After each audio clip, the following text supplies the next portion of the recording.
Welcome to footballgameplan.com. I'm Emory Hunt, the czar of the playbook, standing outside live of the Radio City Music Hall in New York City doing the NFL draft coverage.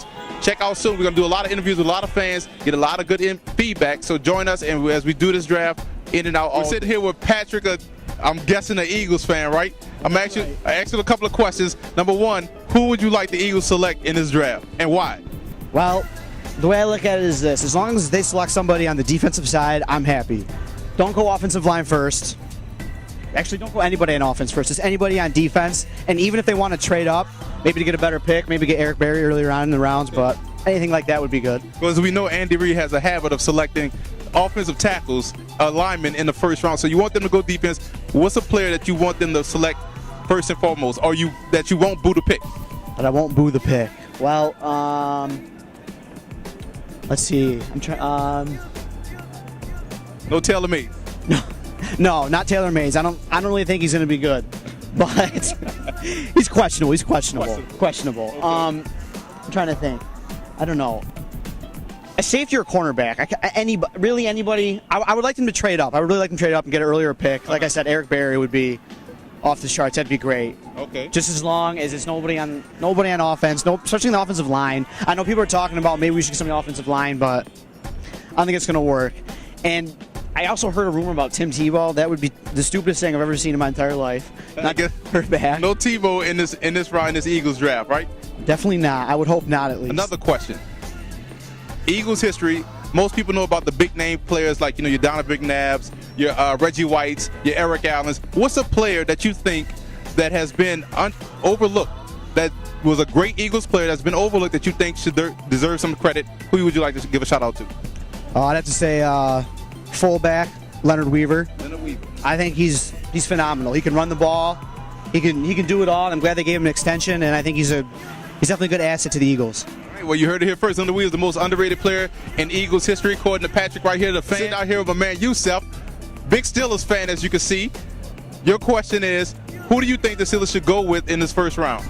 Well, if Taylor Mays is available, you can't overlook a pick like that. But realistically, I don't think he'll be there at number 18. I don't think we'll trade up. Ben Roethlisberger's situation is going to stay still. We're going to treat it like a 4 to 6 week injury. That's how we're going to look at it. Dennis Dixon is well equipped. We'll probably go with Earl Thomas. I think he'll fall right in our laps. None of the top 3 safeties are there. Eric Berry, of course, not. Taylor Berry, or Taylor Mays, or Earl Thomas. I'm thinking maybe Patrick Robinson, but we've really been looking at Kyle Wilson. I like the Kyle Wilson pick. You look at a guy like Kyle Wilson, active, 5'11", 185, a guy that can make moves and can also return punts. So you look at a person like Kyle Wilson, that's impressive, right? Dual talent. But you mentioned Taylor Mays. I'm guessing you don't want Taylor Mays. I would love to have him. I just think he's so talented he won't be there. And our biggest problem is corner. Ike Taylor, who's our steady corner on the left side, he really needs some help on the other side. And William Gay is not it. You look at Ike Taylor, a former Louisiana Lafayette Raging Cajun like myself. Shout out to the Raging Cajuns of Louisiana Lafayette. I got to give those guys a shout out. Now, your other question I have, you look at out the entire Steelers history. You have some great players. Who do you think is a great player that went unnoticed that you would like the fans of other teams to know about? Good question. Can I give you 2 or 3? I got to say Louis Lips is winner. Louis Lips, he was steady.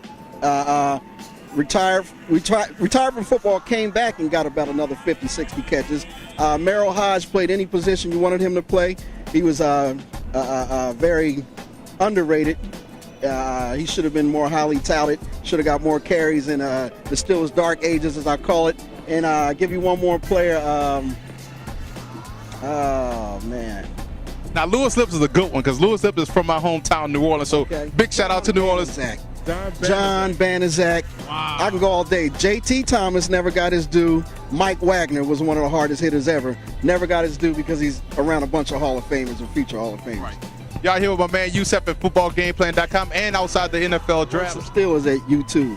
Stairway to 7 championships. You know. And he has a Steelers Snuggie. That's the first Steelers Snuggie I've ever seen. Standing outside Radio City Music Hall at the draft with a Seahawks fan, Mr. Patton here. Where you from, Patton? And tell everybody how long you've been a Seahawks fan.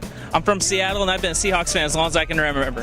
So since when? Second grade or so. Second grade. And you came all the way out here for the NFL draft. All right. Yeah, I landed about an hour ago. About an hour ago, you already. Wow. So how was traffic coming from LaGuardia or JFK? Which one you flew in? From LaGuardia. It was crazy. Crazy. It was right? crazy. Welcome to New York City, man.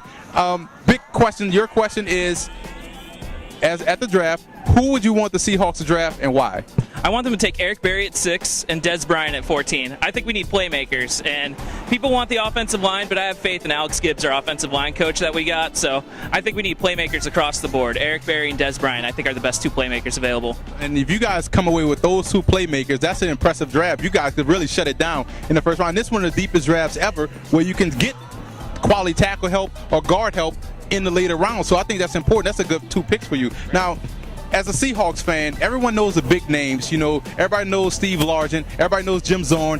Who's a player out the Seahawks history that didn't get the respect that they deserve, but that is a great player that you want to tell other fans about? Who would you want to know? Well, the big one I think of is Cortez Kennedy. He should be in the Hall of Fame already. I mean, he won Defensive Player of the Year on a 2-win Seahawks team, so that's ridiculous. He should be there. Other than that, I think Chris Warren was a great running back throughout the 90s, and no one ever mentions him for anything. So those are the 2 that I think non-Seahawk fans need to know more about. Awesome. That's a good pick. Chris Warren, big running back out of Ferrum. That's a good pick. A lot of people don't know about Chris Warren. Consistently 12 to 1,400 yards. Great pick. Sitting here with man Stefon, a Jets fan, the first Jets fan we interviewed today. We're going to see right now your question. Who do you want the Jets to select and why? Well, I've got to go with Jared Odrick. It's not sexy. Like, we're at the bottom of the first round. So you got Jared Odrick from Penn State, Jerry Hughes, linebacker from TCU. Those are the names. It's not the sexy names. It's not C.J. Spiller. It's not Eric Berry. But you got to get those tough, hard guys at the end of the first round. Well, you look at a guy like Jerry Hughes that terrorized the Mountain West Conference from TCU. That'll be an awesome pick. You guys need pass rushing off the end. Adding Hughes to that defense would make a lot of help. So that's a good pick. Now, another question for you. Got 2. 2 questions. All right. Everyone in history, everyone knows the big names of history. Like, everybody knows about Joe Namath. Everybody knows about Mark Gastineau. Who's an underrated Jets player out the history that you think that was a great player, but that needs the props that you want other fans of NFL teams to know about? Freeman McNeil, Al Toon. These are spectacular offensive players. I mean, you look at Freeman McNeil, the running back. We didn't get Emmitt Smith. We passed on him, but we got Freeman McNeil. So everyone's like, oh, you passed on Emmitt Smith. But he was a really good running back. He had some injury issues, but Freeman McNeil was a very good, explosive, home run hitter type of running back. You look at Freeman McNeil. I'm an old school kind of cat. I do love Freeman McNeil. A lot of quickness, shiftiness in and out the hole with explosive. Had he shaken the injuries, that's a consistent 1,000-yard rusher. He was a really good, and he could catch the football out of the backfield.